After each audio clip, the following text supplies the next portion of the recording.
마태복음 4장 1절에서 10절까지 뜻을 새기시면서 한 목소리로 읽으시겠습니다. 시작. 그때 예수께서 성령에게 이르러 마귀에게 시험을 받으러 광야로 가사 40일을 밤낮으로 금식하신 후에 죽이십니다. 시험하는 자가 예수께 나와서 이르되 내가 만일 하나님의 아들이거든 명하여 이 돌들로 떡덩이가 되게 하라. 예수께서 대답하여 이르시되 기록되었을 때 사람이 떡으로만 살 것이 아니며 하나님의 입으로부터 나오는 모든 말씀으로 살 것이라 하였느니라 하시니 이에 마귀가 예수를 거룩한 성으로 데려다가 성전 꼭대기에 세우고 이르되 네가 만일 하나님의 아들이거든 뛰어내리라. 기록되었을 때 그가 너를 위하여 그의 사자들을 명하시니 그들의 손으로 너를 받도록 발이 돌에 부딪히지 않게 하리로다 하였느니라. 예수께서 이르시되 또 기록되었을 때 주의 하나님을 시험하지 말라 하였느니라 하시니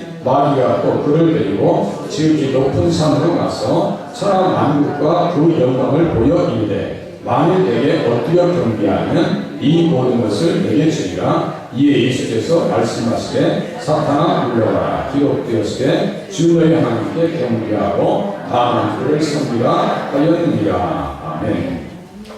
네, 이 시간 호산나 찬양대 찬양하겠습니다.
가져보세요. 여기 있어요.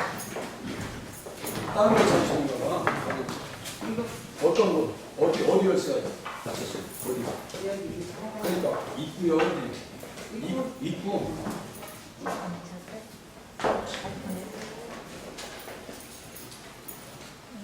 여기 써있잖아요. 입구라고.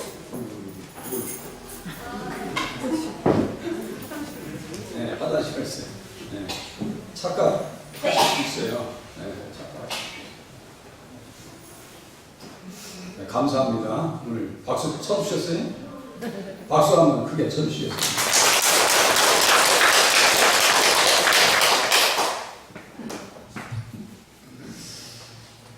마태복음 4장은 너무나 잘 아시는 말씀입니다. 그런데 이 말씀이 들여다보면 우리와 직접적으로 관련되어 있는데도 불구하고 이 말씀을 가지고 우리가 시험에 들었을 때 어떻게 대처를 해야 되는가를 잘 몰라요. 아는 듯 하지만 몰라요. 어떠한 시험이 오는가? 신앙생활은 시험이 항상 옵니다. 우리 학생들이 초등학교에서 유치원도 늘 시험해요. 우리들도 시험이 옵니다. 시험이 옵니다. 신앙의 단계별로 시험이 옵니다. 한번 기억을 거슬러 보세요. 맨 처음에 시험 당한 것과 지금 우리에게 찾아오는 시험과 비교해 보세요. 처음에 왔던 시험은 지금 생각해 보면요, 유치하게 짝이 없습니다. 살짝 돌이켜 보세요. 맨 처음에 시험이 왔던 그 순간과 지금 우리에게 찾아오는 시험들을 한번 생각해 보세요. 비교가 안 됩니다. 차원이 다르게 옵니다. 그러니까 시험이 없기를 원하지 마시고 시험이 왔을 때 어떻게 대처를 해 나가야 되는가, 그것을 알아나가셔야 됩니다. 시험이 없는 신앙생활이 없어요. 시험이 찾아왔을 때는 어떤 현상이 나타나냐면요, 마음이 좁아집니다. 생각도 좁아집니다. 운신의 폭도 좁아집니다. 고린도후서 6장 12절 이하 13절에 보면요, 사도 바울이 고린도 전서를 통해서 막 책망합니다. 어린아이에 속했다, 육에 속한 사람이다, 아이와 같은 신앙이다, 막 책망해요. 그러니까 고린도 교회 사람들이 그냥 즐거울 수 없지요. 책망의 말씀을 듣는데, 그래서 다음과 같습니다. 너희가 우리 안에서 좁아진 것이 아니라 오직 너희 심정에서 좁아진 것입니다. 마음을 안 열었다는 얘기예요. 관계가 좋아야 되는데 책망하니까 불편한 거 아니에요. 좁아졌대요. 내가 자네에게 말하듯 하노니 보답하는 것도 너희 마음도 넓히라. 마음을 넓혀주라는 거예요. 또 은혜로운 말씀을 전해주어도요, 듣지 못합니다. 출애굽기 6장 9절 한번 띄워줘 보실래요? 출애굽기 6장 9절. 시험에 들어버리면요, 아무리 좋은 말씀을 갖다 줘도 듣지 못해요. 출애굽기 6장 9절. 같이 한번 다 같이 읽으시겠습니다. 시작. 모세가 이와 같이 이스라엘 자손에게 전하나 그들의 마음의 상함과 가혹한 노력으로 말미암아 모세의 말을 듣지 아니하였더라. 열렸어요? 예. 네. 말을 듣지 못해요. 모세는 지금 하나님께서 언약하신 그 말씀에 따라서 아브라함과 이삭과 야곱에게 맹세하신 땅으로 인도하여 드리려고, 젖과 꿀이 흐르는 땅으로 인도해 주려고 지금 이스라엘 백성들을 찾아와서 말씀을 전하고 있어요. 그런데 그렇게 이야기했다는 것 때문에 바로 왕 때문에 상대적으로 어떠한 시련을 당하냐면요, 예전에는 집을 가지고 벽돌을 만들라고 했는데 너희들이 집을 가져다가 벽돌을 만들어 라고 얘기해요. 그러니까 노동력이 예전에는 요만했더라면 노동력이 늘어났어요. 그러니까 이스라엘 백성들이 가혹한 노동력으로 말미암아 마음이 다칩니다. 마음이 다쳐요. 여기 써있죠. 그들의 마음의 상함과 가혹한 노력으로 말미암아 모세의 말을 듣지 아니하였더라. 좀 전에 읽었었어요. 마음이 다칩니다. 은혜로운 말을 전해주어도 듣지 못합니다. 기도의 문도 닫히고 소심하게 됩니다. 시험 중에 있을 때. 누굴까요? 엘리야가 갈멜산에서 450명을 기도에서 물리치고 죽여버립니다. 그러니까 450명을 데리고 있던 아합과 이세벨이, 아합이 가서 다 일러요. 그러니까 이세벨이 무슨 말 하냐면요, 내일 이맘때에는 반드시 네 생명을 저 사람들 중에 한 사람의 생명과 같게 하리라. 죽여버리겠다는 거예요. 아무리 용감한 엘리야도, 승리한 엘리야도 자기 생명을 위해서 도망합니다. 저 남쪽의 유다의 브엘사바 밑에까지 달려가 버려요. 도망가 버립니다. 그곳에서 로뎀나무 아래에 앉아서 자기가 죽기를 원하여 이르되 여호와여 넉넉하오니 지금 내 생명을 거두시옵소서. 이렇게 기도합니다. 낮아지고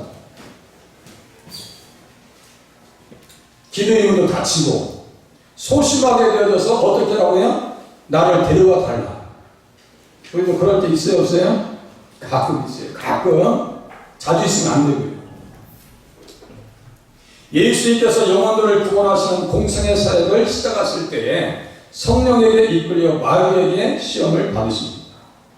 예수님의 시험 받으시는 과정을 통해서 많은 통찰력과 영적인 정보들을 우리는 제공받을 수가 있습니다. 시험 당할 때 어떻게 우리가 시험을 대처할 수 있는가, 이 모든 비밀이 이 안에 담겨 있어요. 시험 중에 우리가 어떻게 극복해 나갈 것인가. 어떤 사람은요, 시험에 들어서 교회 발걸음을 끊는 사람들도 많아요.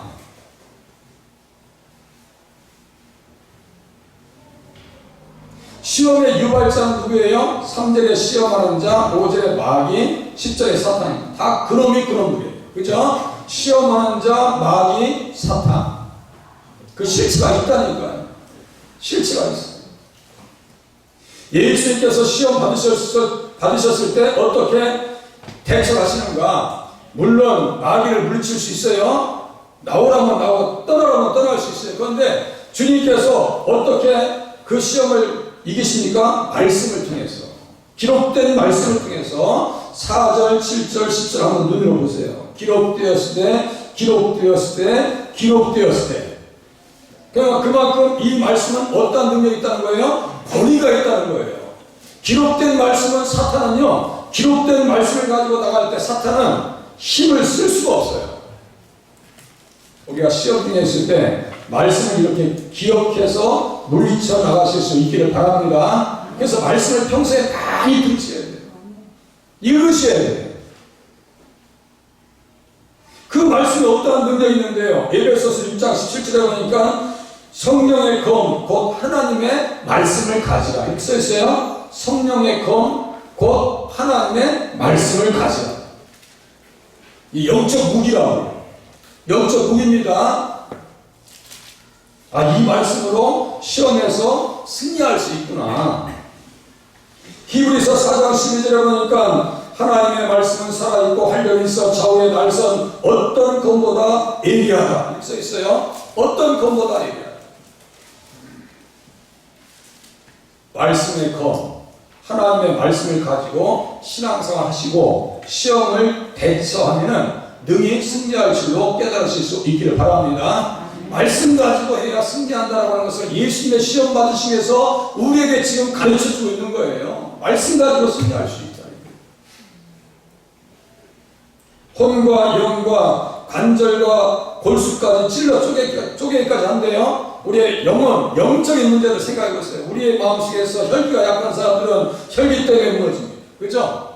허영심이 약한 사람들은 허영심 때문에 무너집니다. 그것도 다 잘라 쪼개낼 수 있다니까요. 말씀이 그렇게 돼 있어요. 말씀을 통해서 자기 영혼의 꼴을 들여다볼 수 있습니다. 우리가 가끔 얘기하죠. 이거 꼴 좋다 라고 할 때 무너진 거예요. 그거 영적으로 우리 영혼이 말씀을 통해서 잘 다듬어져서 하나님 앞에 세워져 나가실 수 있기를 바랍니다. 말씀으로 다듬을 수 있다니까요. 나의 생각과 가치관과 모든 것을 하나님께서 기뻐하시는 사람으로, 새 사람으로 만들어 가려면 이 말씀은 조각칼과 같은 거예요. 이 조각가에 있어서 조각칼과 같이 잘 다듬어 나갈 수 있다. 시험의 종류는 몇 가지가 있을까요? 보니까 육체적인 것이 있고요, 정신적인 것이 있고 영적인 것이 있습니다. 세 가지 있어요. 마귀는 에덴 동산에 있던 아담과 하와를 시험에 들게 만든 사악한 작물. 그 마귀가 똑같이 온 거예요, 지금. 아담의 에덴에서 시험에 패배한 이후에 후손들이 비참한 지경에 들어갑니다. 그래서 어떤 말씀이 있어요? 로마서 5장 12절. 한 사람으로 말미암아, 그 한 사람이 누구냐면요, 아담. 그 사람 때문에 죄가 세상에 들어왔고 죄로 말미암아 사망이 왔나니. 맞죠? 죄의 삭은 사망이잖아요. 어제도 돌아가신 분이 오늘도 또 수없이 돌아가실 거예요.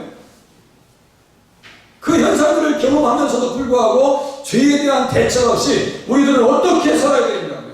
일반적인 사람들은요, 그것에 대한 대책이 전혀 없습니다. 예수 믿어야 죄에 대한 대책, 사망에 대한 대책이 있는 줄로 깨달으시기를 바랍니다. 예수 믿기를 너무너무 잘하셨죠. 예수 믿기를 너무너무 잘하셨어요.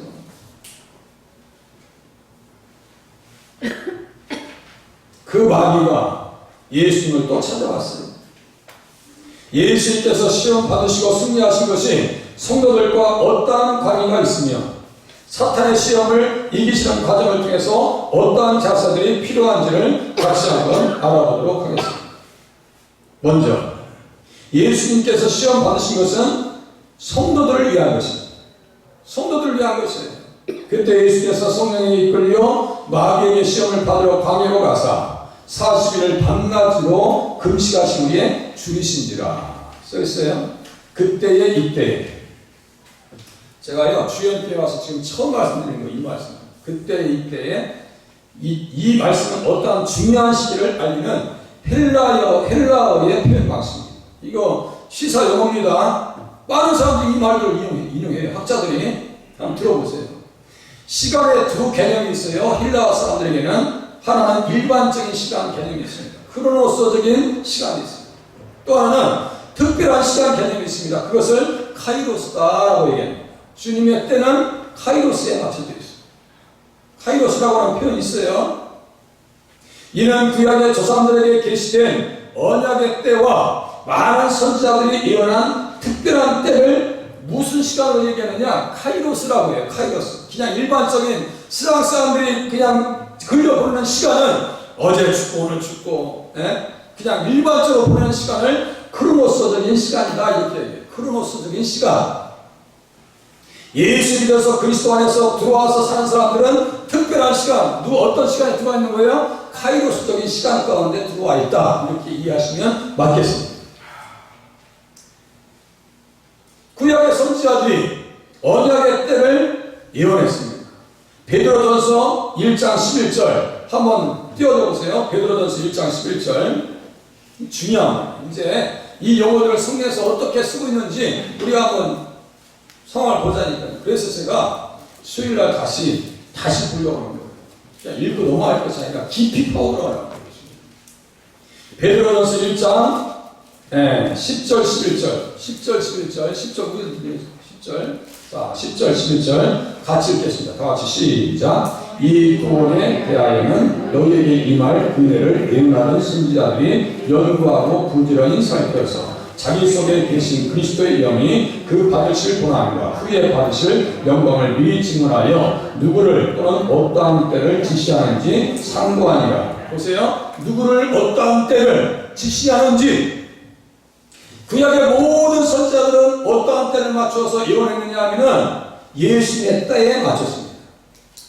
잘 이해하세요. 구약의 선지자들은 누구의 때를 조명하고 있다고요? 예수님의 때를 조명하고 있다고요. 그래서 여기에 보니까 누구를, 이제 누구가 누구예요 지금? 여기가 누구가 누굴까요?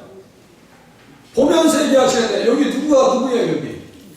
예수님이시에요. 생각하시면서 보셔야 돼요. 들으시고 예수님 또 어떠한 때를, 그러니까 예수님의 때를 맞춰서 구약의 선지자들이 10절에 보니까 이 구원에 대하여는 너희에게 임할 은혜를 예언하던 선지자들이 연구하고 부지런히 살펴서 예수님의 때를 맞춰서 예언을 해왔다고요. 구약의 예언가들이. 요 때가 뭐냐? 이제 바꿔줘 보세요. 카이로스입니다. 카이로스. 조금 늦어서 그런데 카이로스. 중간에 보이죠? 두 번, 하나, 둘, 세 번째. 카이로스라고 써있죠? 디도서 1장 3절에서는 어떻게 써있는가? 자기 때에 자기의 말씀을 전도로 나타내셨다. 예수님의 때는 다 어떠한 시간이냐? 보세요. 카이로스. 특별한 시간입니다. 특별한 시간. 아주 하나님께서 정하신 시간. 구원의 때를 얘기하는 거예요. 그래서 예수님 전생애가 특별한 구속사의 시간이셨고, 본문의 그때는 구속사의 완성을 향한 진행의 시간을 그때다 이렇게 써놓은 거예요. 3장 13절에 이때의 그때라고 하는 것은 구원 역사가 진행되어지는 시간에 맞춰서 주님께서 지금 세를 하고 계시다 이런 뜻입니다. 조금 철학적인 이야기일 수 있겠는데요. 그래도 어렵지 않아요. 잘 들어보세요. 예수님께서는 조상들에게 정하신 장소에 오셨고 정하신 때에 일하셨습니다. 때가 찼고 하나님 나라가 가까이 왔으니 회개하고 복음을 믿으라 이렇게 말씀합니다. 이르시되 때가 찼고 하나님 나라가 가까이 왔으니 회개하고 복음을 믿으라. 자, 이 때도 똑같아요. 카이로스. 마가복음 1장 15절 때 다 카이로스. 그러니까 예수 믿으면 우리는 일상적인 시간의 개념 속에서 특별한 구원의 시간대로 들어오는 줄로 깨달으시길 바랍니다. 우리의 시간은 이제 구원받은 자들의 시간은 카이로스적인 시간을 가지고 산다라고 하는 사실 또한 이해하실 수 있기를 바랍니다. 특별한 시간 가운데 지금 초청받고 있는 거예요. 예수님은 절기의 때에 맞추셨습니다. 다 이 때가 말이죠. 카이로스예요. 자기 때에 전도로 나타내셨을 뿐만 아니라 마태복음 26장 18절에서는 내 때가 가까이 왔으니 내 때가 가까이 왔으니 하면서 내 제자들과 함께 유월절을 내 집에 지키겠다 하시더라 이렇게 말씀하신단 말이에요. 유월절 지키는 집을 찾을 때 내 때가 가까이 왔으니 할 때 그 때도 바로 마태복음 26장 18절의 카이로스 십자가에서 구속을 완성하십니다. 또다시 하나님께서 정하신 때에 예수님께서 오십니다. 그때도 어떤 때예요? 카이로스에 맞춥니다. 다 카이로스에 맞춥니다. 그래서 때와 시기에 관해서라고 표현을 했어요. 그 시기도 카이로스고 베드로전서 1장에 보니까 너희는 말세에 나타내기로 예비하신 구원을 얻기 위하여 이 말세도 바로 카이로스적인 시간입니다. 계시록 1장 3절에도 때가 가까움이라 말씀하시면서 어떤 말씀하냐면 이 예언의 말씀을 읽는 자와 듣는 자와 그 가운데 기록한 것을 지키는 자는 복이 있다라고 말씀하셔요. 때가 가깝다라고 하면서 예수님의 오시는 때, 그 때가 어디라고요? 카이로스입니다. 특별한 시간입니다. 맞죠? 나팔소리와 함께 주님 앞에서 깨어날 때가 있다라고 하는 사실 또한 깨달으실 수 있기를 바랍니다. 그래서 마지막 때는 우리가 어떤 신앙을 가지고 살아야 되는가? 마라나타의 신앙을 가져야 한다. 맨 밑에 마라나타. 오후에 이제 찬양할 겁니다. 소양이 마라나타 주 예수여 오시옵소서. 어서 오시옵소서. 고린도전서 16장 22절에 우리 주여 오시옵소서. 이것이요 정확하게 마라나타예요.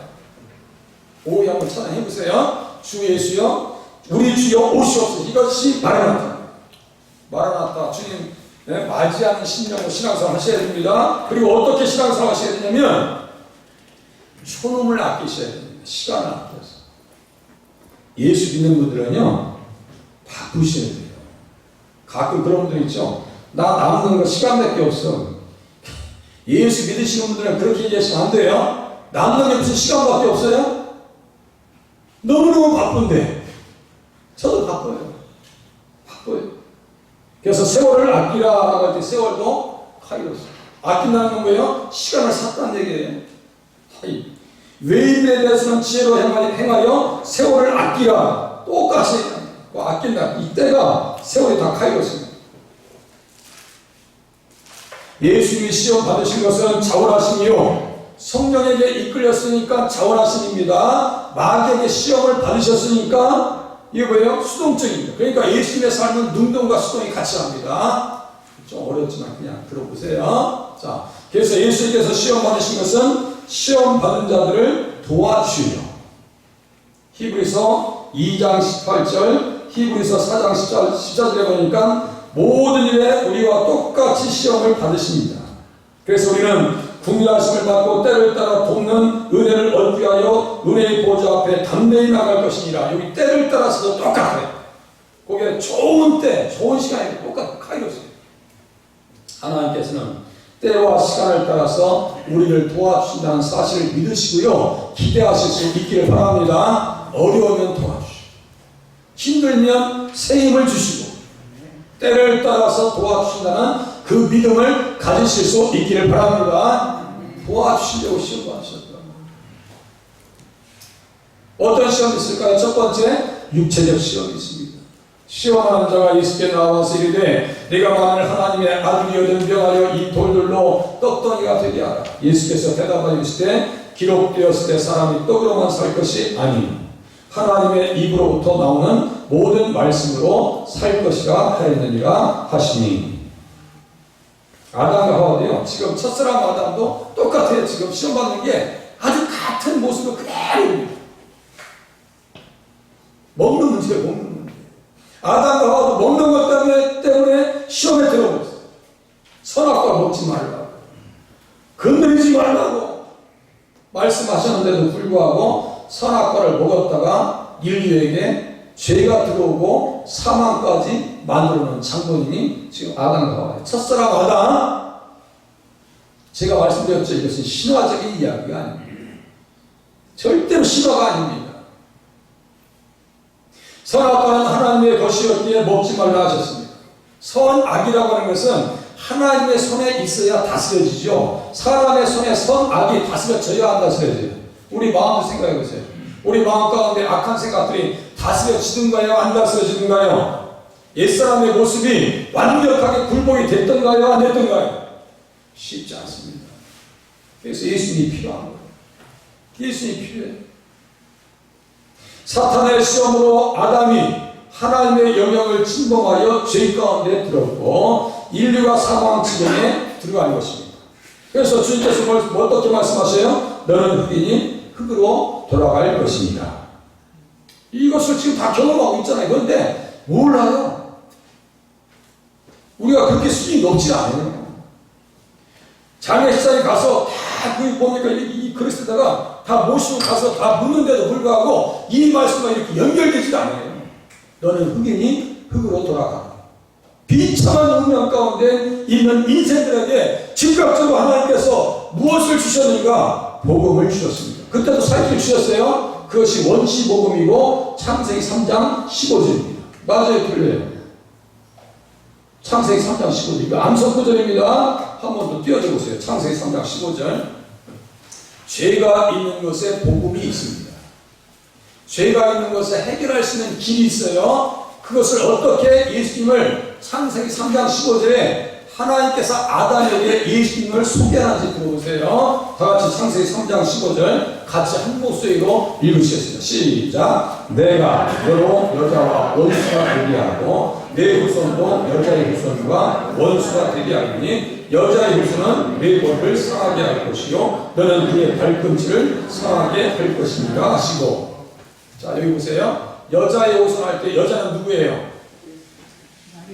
이름 마리아. 그 마리아는 기혼자요, 미혼자요? 네? 미혼자요. 거기 어디 써있을까요? 미혼자라고.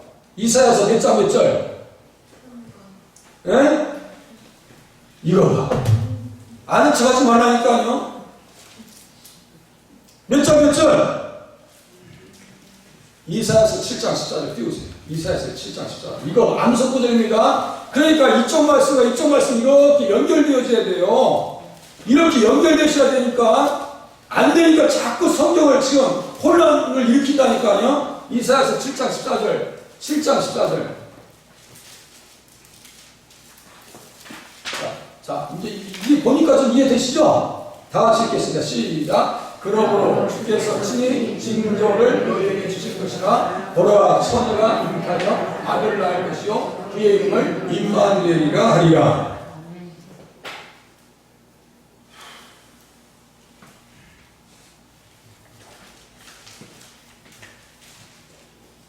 여자의 후손, 아들. 이사야서 9장 6절 띄워줘. 이사야서 9장 6절. 다 예수 얘기요. 다 예수 얘기. 다 예수님 얘기라고요. 9장 6절. 자, 같이 한번 읽으시겠습니다. 다 시작. 이는 한 아들가 우리에게 낳고 한 아들을 우리에게 주신 바 되었는데 그의 어깨는 정사람이 되었고 그의 이름은 기묘자라 모사라 전능하신 하나님이라 영존하시는 아버지라 아비라 할 것입니다. 살렘 왕, 평화의 왕, 그죠? 다 예수님 얘기예요. 자, 여자의 후손, 아브라함의 자손, 다윗의 자손, 다 같은 말이에요. 그러니까 아브라함의 그 자손에 대한 메시지를 듣고 그 말씀을, 복음을 듣고 말이죠. 생명을 걸어버리는 거예요. 결단을 해버리는 거예요. 죄가 있는 것에 복음이 있다. 이제 이해되시죠? 창세기 3장에 보면 어떻게 하냐면 가죽옷을 지어 입히십니다. 가죽옷을. 피를 흘려준다고 해요. 가죽옷을 지어 입혀요. 레위기 1장 레위기 1장에는 그 번제물의 희생은 예수님의 십자가를 상징한다고 제가 또 설교했어요. 그 가죽을 벗기죠. 짐승들의 가죽을 벗기잖아요. 그 가죽은 우리의 옷을 입혀주는 거야. 죄의 허물을 가려주는 거예요. 예수님의 의의 옷을 또한 얘기한단 말이에요. 다 이렇게 연결되는 거예요. 다시 넘겨주세요. 사망 책임에 들어갔습니다. 그래서 마지막 아담으로 오신 예수님께서 그 사탄이 찾아와 먹는 문제로 내가 만일 하나님의 아들이어든 돌들로 떡덩이가 되게 하라고 말하자 그때 기록된 말씀으로 물리칩니다. 자, 하나님의 아들이라고 지금 이게 사탄이 지금 얘기해요. 시험하는 자가 사탄이니까 내가 만약 하나님의 아들이야? 시험한다는 것은 검증한다, 증명한다 이런 뜻입니다. 사탄이 예수님을 검증할 수 있는 자격이 돼야 안 돼요. 아니 주제 파악도 안 되는 거야 지금. 응? 이미 예수님께서는 하나님께서 세례받으실 때 어떻게 말씀하셨는가 띄우지 마시고 여기 보세요. 마태복음 5장 펴 있잖아요. 3장 17절 보세요. 마태복음 3장 17절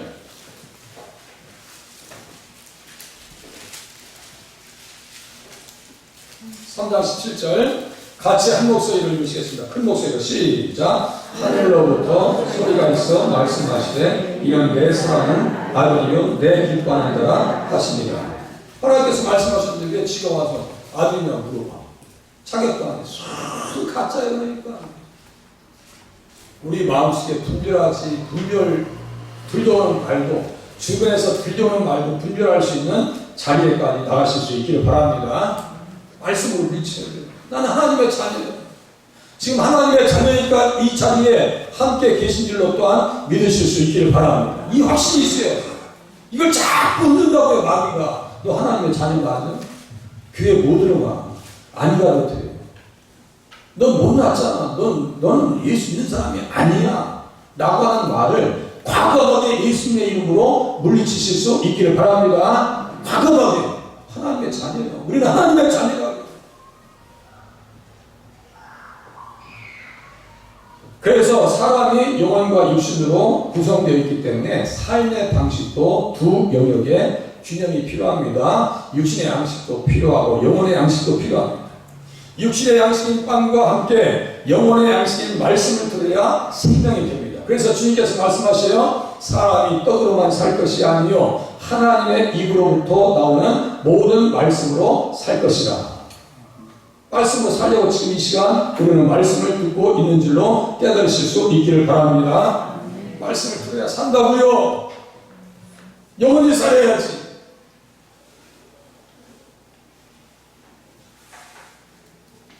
요한복음 5장에 보니까요 다음과 같은 말씀이 있어요. 죽은 자들이 하나님의 아들의 음성을 들을 때가 오나니 곧 이때라 듣는 자는 살아나리라. 이것은 무슨 말씀일까요? 영적인 생명을 얘기합니다. 들어야 하나님의 말씀을 들어야 영원히 살 수 있다고요. 무슨 말씀인지 아시겠죠? 말씀을 들어야 된다고요. 들으셔야 돼요. 새벽에 배달해드리는 말씀 영상도 좀 들으시고요. 그거 이렇게 해드리는 거 웬만하면 한번 보세요. 손해볼 일이 없으세요. 네. 짬짬이 보시기 바랍니다. 또 두 번째 말씀하십니다. 이를 놀랍게 여기지 말라. 무덤 속에 있는 자가 다 그의 음성을 들을 때가 오나니. 무덤 속에 있는 자가 또 주님의 음성을 들을 거예요. 주님의 음성을 들을 때 나팔 소리와 함께 오십니다. 나팔 소리, 기상 나팔 소리를 다 천일되게 들려줄 거예요. 그때 김일성도 일어나고 김정일도 일어나고 히틀러도 일어날 거예요. 다 일어날 거예요. 그런데 문제는 선한 일을 행한 자는 생명의 부활로, 악한 일을 행한 자는 심판의 부활로 나오리라. 이렇게 말씀하시는 거예요. 새벽에 문자 드렸죠? 선한 일 두 가지로 갈립니다. 한 사람은 심판의 부활로 일어나고, 한 분의 사람은 생명의 부활로 일어날 거예요. 생명의 부활로 일어나는 사람들은 예수 믿는 자들이라고 하는 사실 또한 깨달으셔야 돼요. 하나님의 말씀.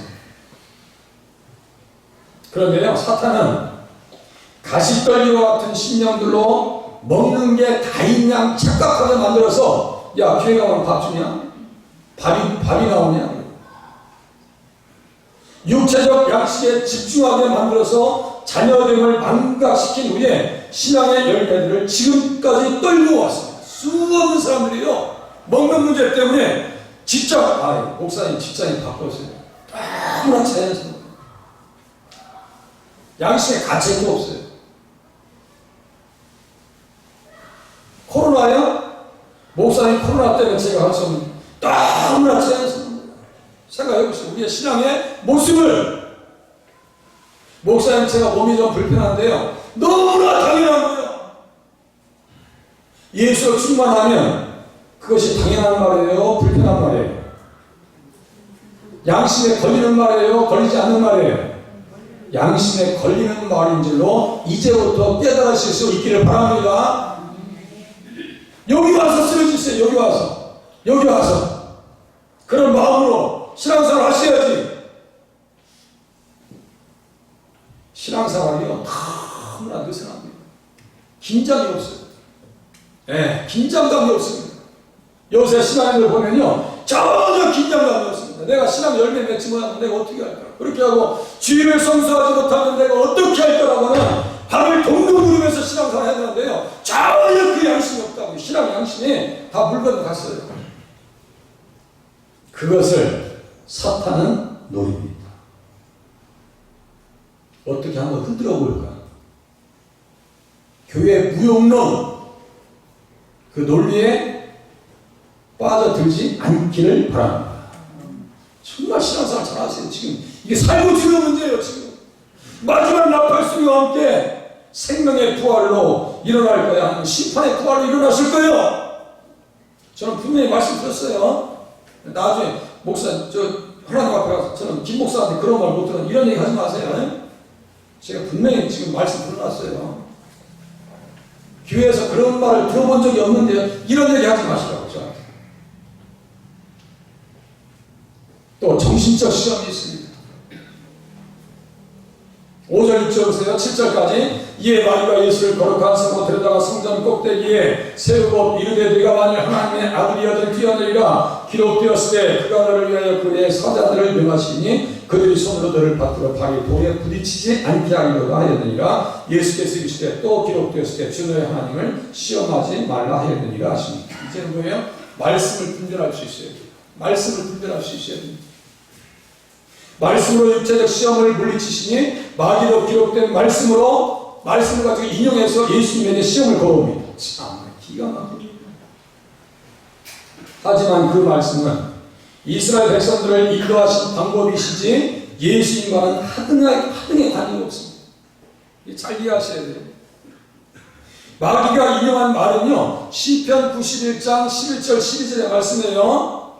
여기 마귀가 얘기한 것처럼 그가 너를 위하여 그 사자들을 명하리니 쭉 얘기합니다. 이 말씀은 이스라엘 백성들을 광야에서 인도하여 주신 하나님의 방법을 기록해 놓은 것입니다. 그래서 어떻게 인도하셨냐면 마치 독수리가 자기의 보금자리를 어지럽게 하며 자기의 새끼 위에 너풀거리며 그의 날개를 펴서 새끼를 받으며 그 날개 위에 그것을 엎는 것 같이 이렇게 얘기합니다.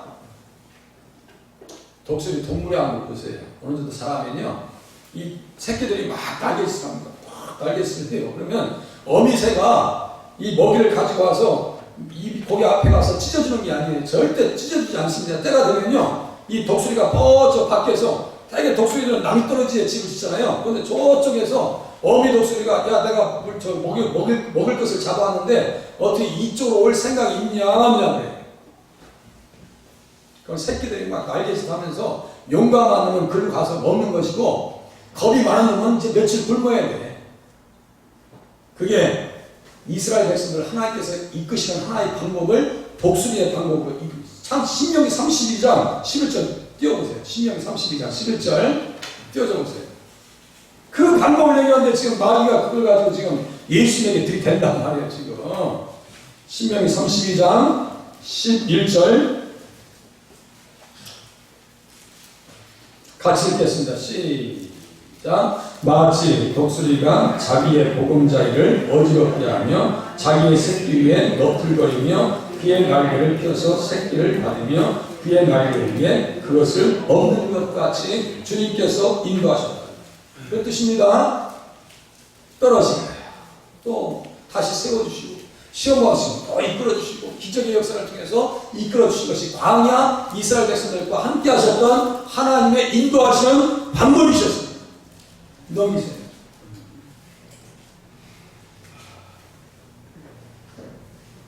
그래서 주님께서는 신명기 6장 16절의 말씀을 가지고 그 잘못 오용되어진 인용되어진 말을 대적합니다. 말씀으로 말씀을 물리치는 거예요. 이단들이 그렇게 해요. 성경을 많이 인용합니다. 그런데 엉뚱한 얘기합니다. 자기 사기 사역을 챙기는 쪽으로 말씀을 가지고 이끌어. 그러니까 사기치는 거죠. 그게 사기라고 해요. 그래서 신명기 6장 16절에 보니까 또 기록되었을 때 주 너희 하나님을 시험하지 말라 하였느니라. 하나님 시험하지 말라고, 다른 신을 숨기지 말라고 그 말씀이 써있는 거예요. 사두개인들이 말씀을 오용했고요. 부활이 없대요. 네.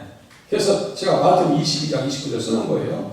사탄도 영물이기에 성경을 아는 것처럼 왜곡합니다. 어떻게 왜곡합니까? 사도행전 20장 30절에 보니까 다음과 같이 써있어요. 제가 읽어드릴게요. 또한 여러분 중에서도 제자들을 끌어 자기를 따르게 하려고 어그러진 말을 하는 사람들이 일어날 줄을 내가 아노라. 무슨 말씀이냐면요, 이단들이 들어올 거예요. 교회에. 우리 교회 한번 들어와 보라고 해요. 그 견딜 수 있나?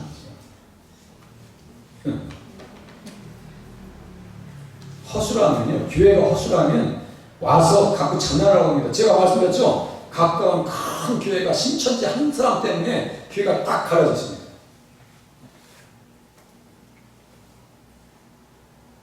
우리 중에 신천지 없으시죠? 네, 신천지. 네. 신천지 있을 수가 없어. 여기 앉을 수가 없어요. 네. 양의 옷을 입고요. 그리스도처럼 가장합니다. 자기가 그리스도인 것처럼 가장합니다. 고린도후서 11장에 보니까 어떻게 하냐면요, 사탄도 자기를 광명한 천사로 가장한다 했어요. 둔갑해버립니다. 사탄도 자기를 광명한 천사처럼 둔갑한다고요. 그래서 제가 어떤 말씀 드렸어요? 보이는 거 다 보이는 게 진짜가 아닙니다. 이 잘 이해하셔야 돼요. 기도할 때 환상이 보인다.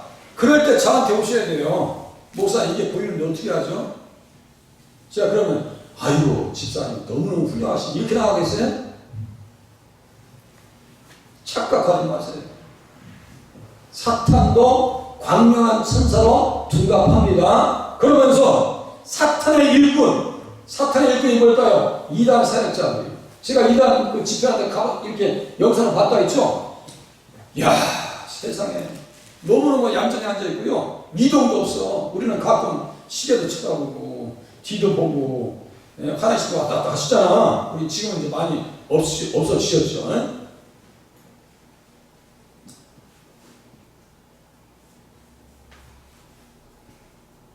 그때 세월호 때 그 이름이 혜선이가 누구? 홍혜선 이단. 예수님 오신다야 피지로 막 옮긴 사람 있죠?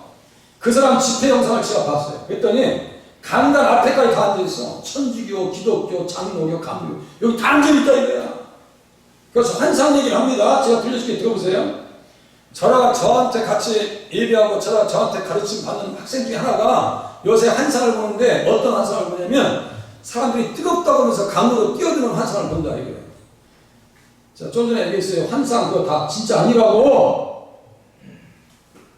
그래서 그 환상을 얘기하면서 홍혜선이가 얘기하니까 이 밑에 있는 사람들이 동공의 흔들림도 없이 다 집중하는 거예요. 내가 그래서 이야 대단하네 저 사기꾼들 좀.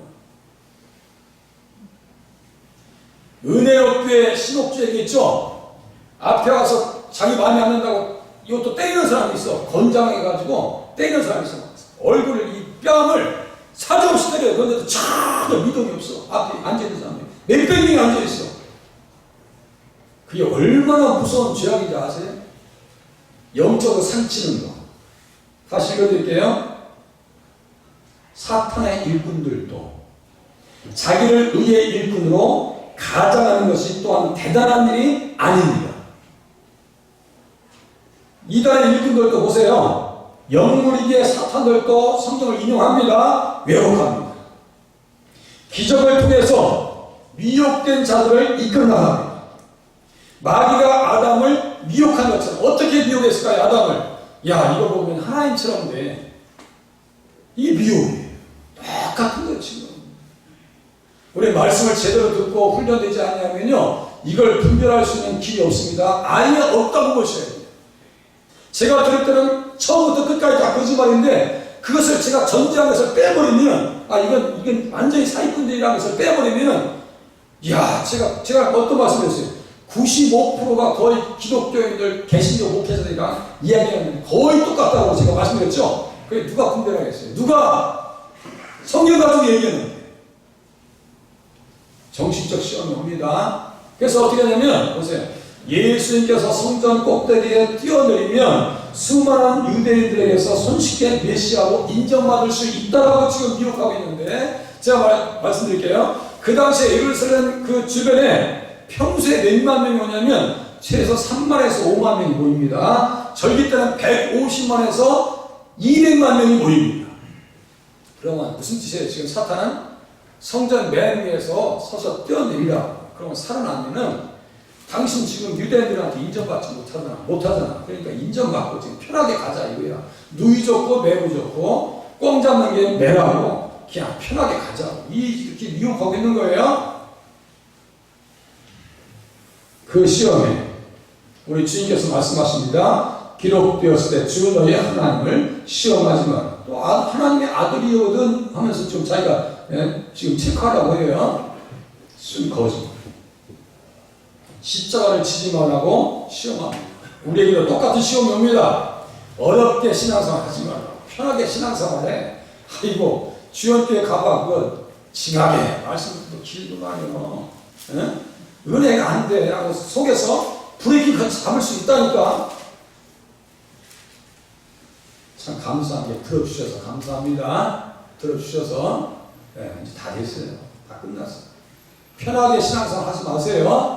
기대하지 마시기 바랍니다. 편한 교회가 어디 있어요? 편하게 해주는 교회는 가짜의 가능성도 크다라고 하는 사실 또한 깨달으실 수 있기를 바랍니다. 마지막 영적 시험이 있습니다. 마귀가 또 그를 데리고 지극히 높은 산으로 가서 천하만국과 그 영광을 보여 이르되 만일 내게 어떻게 경배하면 이 모든 것을 내게 주리라. 이에 예수께서 말씀하시되 사탄아 물러가라. 기록되었을 때 주 너희 하나님께 경배하고 다만 그를 섬기라 하였느니라. 아담이 타락하여 하나님을 잃어버린 이후에도 그의 후손들에게는 종교적 본능이 남아있습니다. 그래서 전도서 3장 11절에 보니까 사람들에게는 영원을 사모하는 마음을 주셨습니다. 보세요. 영원을 사모하는 마음이 우리 안에 있어요, 없어요? 영원을 사모하는 마음이 있어요, 없어요? 있습니다. 종교적 본능입니다. 다 있어요. 영원한 세계에 대한 개념이 조금씩 있습니다. 그 본능이 있어서 사도행전 17장에 보니까 사도 바울이 아래 오바고 가운데 서서 말하되 아덴 사람들아 이렇게 얘기합니다. 그곳은 어떤 장소냐면요, 모든 철학자들이 모여서 철학적인 사조와 수사학을 가지고 학문을 토론했던 그 장입니다. 고대 그리스도인들의 그 철학이라고 하는 것은요, 어마어마한 수준입니다. 지금도 그 철학적인 사조를 뛰어넘지 못합니다. 그런데 문제는 다음과 같은 얘기가 있습니다. 아덴 사람들아 너희를 보니 범사에 종교심이 많도다. 종교심이 많대요. 그 아덴 사람들, 그리스 사람들의 신화에 등장하는 그 신들이 몇 명이 등장해요? 몇 명? 우리 은진 선생님 몇 명? 그리스 신화에 나오는 신들 숫자가 몇 개예요? 이렇게 하고 이렇게 12개 제우스 해가지고 나오잖아요. 다 이름 몰라요. 제우스, 헤라, 포세이돈, 아테나, 아폴론 이런 식으로 나오잖아요. 예수 믿는 사람들도, 일단 죄송한 표현할게요. 예수 믿는 것들도 이렇게 아이들에게 그리스 로마 신화에 대한 책을 읽히면, 그렇게 읽혀주면 돼요, 안 돼요? 그거 읽을 필요가 있어요, 없어요? 막장 드라마의 원조가 바로 거기에 있습니다. 아시겠죠? 제우스는 바알신이 그게 둔갑한 거예요. 바알신이 그게 나온 거예요. 사람의 비너스, 그게 아세라 신이 그렇게 나온 거예요. 절대로 착각하지 마세요. 그리스 로마 신화 가지고 우리에게 문화적 교양이 높아지는 것이 아닙니다. 영적 수준이 낮습니다. 그러면 그 시대의 철학은 높은데, 철학적 수준은 높은데 영적 수준은 높다 낮다. 높은 것 같아요? 낮은 것 같아요? 그리스 로마 신화를 보면 좀 전에 제가 말씀드렸어요. 낮은 정도가 아니에요. 이건 바닥입니다. 아시겠죠? 제가 요새 새벽에 자주 말씀드립니다. 우리의 영적 수준이 그렇게 높지를 않습니다. 절대 높지 않습니다.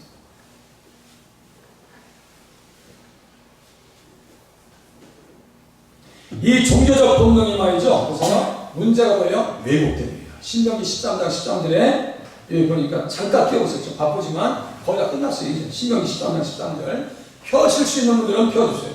신명기 13장 13절 성경으로 깊이 들어가야 됩니다. 수박 고달기씩 들어가면요 성경 알 수가 없어요. 신명기 13장 13절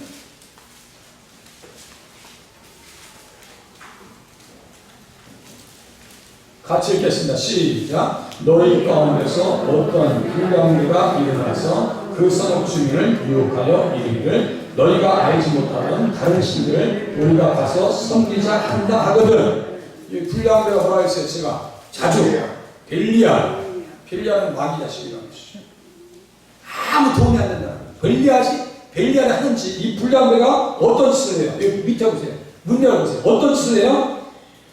이르기를 너희가 알지 못하던 다른 신들을 우리가 가서 섬기자 이렇게 얘기한다.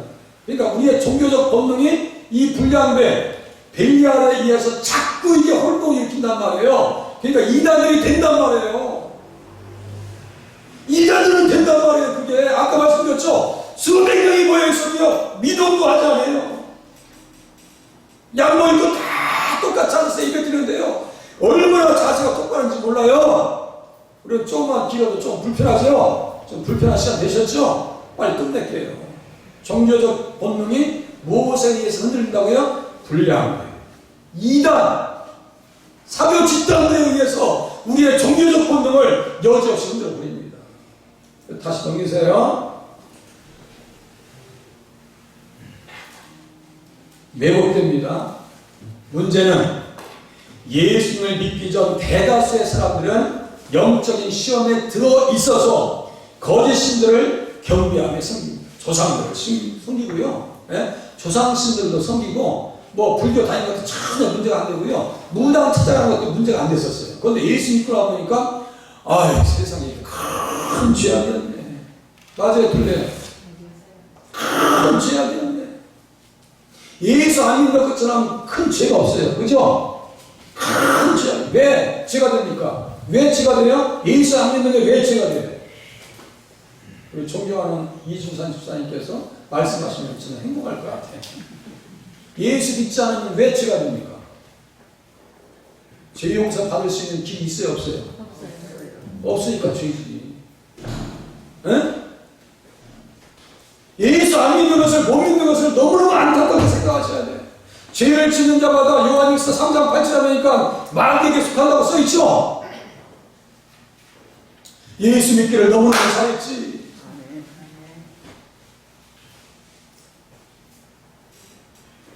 왜곡시킵니다.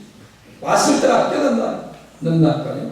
왜곡된 자리에서 나온 그 사실을 깨닫습니다. 이렇게 사람들을 미혹해 온 그 마귀가, 그렇게 미혹해 온 마귀가 예수님을 지극히 높은 산으로 들여와서 온 세상의 영광을 보여줍니다. 망상을 보여줍니다. 보세요. 온 세상을 꿰는 자라고 써있어요. 그래서 높은 산이 어디냐 봤더니요, 헐몬산입니다. 헐몬산. 헐몬산의 높이가 어느 정도냐면요, 2840m. 이스라엘 백성들의 그 모든 물이 있죠? 요단강 생수가 거기에서 다 흘러나오는 거예요. 그 물이 모여서 갈릴리 호수가 되고 갈릴리 호수에서 나란 물이 사이로 흘러들어가는 거예요. 2840m. 우리 백두산 높이가 제가 한번 알아봤더니요, 2593m. 우리 백두산보다 247m인가요? 이게 더 높아요. 헐몬산이. 헐몬산의 이슬이라고 하는 표현이 그 생수입니다. 생수. 이스라엘 백성들에게 생수라고 해요. 원천이에요. 생수 원천이요. 133장 시편. 그러니까 이런 표현들을 알아야 현장감 있게 말씀을 듣는 거예요. 그래서 제가 이번 주에 목사님을 만났을 때 마태복음 4장 가지고 나눴거든요. 그랬더니 그 중에 한 목사님이 말씀하셨어요. 목사님 맞아요. 2000m 이상의 산에서 나오는 물이 모든 인류의 생수라 이거예요. 그게 가장 깨끗한 물이라는 거예요. 거기에서 와서 하나님께서 모세를 통해서 누보산에서 가나안 땅 보여준 것처럼 마귀도 눈을 열어줘요. 그 망상을 보여줍니다. 경배하면 입으로 것을 되게 주의다. 자기에게 주님께서 하나님께서 넘겨준 거래. 순가짜예요, 순가짜. 마귀는요 그렇게 합니다. 마귀 마약 먹는 사람들이요, 마약 먹는 사람들 그 나중에 모습 보니까요, 야 그렇게 흉할 수가 없어요. 수요일날 또 말씀드릴게요. 거짓 선동합니다. 하나님의 아들이신 그리스도를 자기 밑으로 낮추려는 사탄의 영적 시험이요, 예수님께서 십자가를 지지 못하게 하는 가난한 수작이었습니다. 그 수작이 어디까지 찾아 들어왔어요? 마태복음 16장 23절에 보니까요, 22절에 보니까 베드로가 그래요. 야, 내가 죽어야 돼. 너희들 위해서 십자가에 달려야 되고 제 3일에 살아나야 되거든요. 그렇게 말씀하시니까 베드로가 금방 답을 잘했어요. 주는 그리스도시여 살아계신 하나님의 아들이십니다. 고백해놓고 절대로 그럴 수 없어요. 주님. 그리고 뭐라고 한다 하세요? 주여 그리마옵소서. 이 일이 결코 죽게 미치지 않으며 내가 그렇게 되도록 만들지 않을 거예요. 내가 주님 지켜주실 거예요. 아이고 참. 인간적 동정을 가지고 사탄이 우리에게 도전할 수가 있습니다. 만약에 우리 정집사님에게 말씀 잘 들으시는 정집사님에게 우리 아들 사랑하는 아들 아버님 제가 이번 주일날 제일 고급에 지금 잔치집 준비해놨거든. 내가 아버지네 그동안 못 모셔서 아버지 지금 주일날 대접하려고 그래요. 여러분 우리 집사님께서 가셔야 돼? 안 가셔야 돼? 안 가셔야 된다고 그랬어요. 안 가셔야 된다고. 가장 가까운 사람을 통해서 사랑으로 동정하는 모습으로 그렇게 우리의 신앙을 무너뜨릴 수 있는 가능성이 없지 않다라고 하는 사실 또한 깨달으셔야 돼요. 절대로 속지 마시라고. 속지 마세요. 이에 예수님께서 대작하시면서 기록된 신명기 6장 13절 주의 하나님께 경배하라. 거기에 진짜 다를 게 많아요. 마음을 다하고 성품을 다하고 그리하면 내가 짓지 아니한 큰 집을 주리라. 신명기 6장 바로 위에 있는 말씀이에요. 그게 5위에 그렇잖아요. 하세요. 마라나타도 하고 내가 짓지 아니한 큰 집을 주리라. 야 나만 잘 섬기라고. 가나안 땅 너희들 것이야. 하나님 나라 우리의 것입니다. 할렐루야. 하나님만 섬기라고. 오직 주님만 바라보시기 바랍니다. 말씀 나누겠습니다. 끝났어요. 예수님 어떤 분이세요? 시험 중에 있는 성도들을 도와주십니다. 때를 따라라고 말씀드렸어요. 때를 따라 가장 적시 때에 가장 적당한 때에 주님께서 우리를 살려주십니다. 육체적, 정신적, 영적 시험을 다 물리쳐 주십니다. 누구만 의지하면요? 예수님만 의지하고 말씀을 의지하시면 그렇게 된다. 기록된 말씀을 가지고 마귀를 대적하셨습니다. 우리도 그렇게 하셔야 돼요. 좌우의 날선 어떤 것보다 예리하다. 어떠한 결단을 내리실 수 있겠어요? 가르쳐 주신 대로 시험에 들지 않기 위해서 말씀에 깨어 기도하면서 살겠습니다. 육신적, 정신적, 영적 시험을 극복하면서 살겠습니다. 정보가 많이 있어야 돼요. 말씀에 대한 정보가 있어야 돼요. 성령의 검 하나님의 말씀을 가지고 승리하면서 살겠습니다. 말씀의 검 들으세요. 또 오세요. 기도의 제목을 하나님 앞에 기도한다면 절대로 기도 화려하게 한다고 해서 그 기도가 아닙니다. 말씀을 의지해서 그대로 하시면 되거든요. 기도 어려운 거 아니에요. 시험 중에 늘 도와주심을 믿게 하시옵소서. 하나님 육신과 정신 영적 시험을 이기게 도와주시옵소서. 말씀의 권능을 믿고 살게 도와주시옵소서. 이 시간 반주에 맞춰서 우리가 20초 30초 동안 하나님 말씀 생각하시면서 다 같이 함성으로 기도하시겠습니다.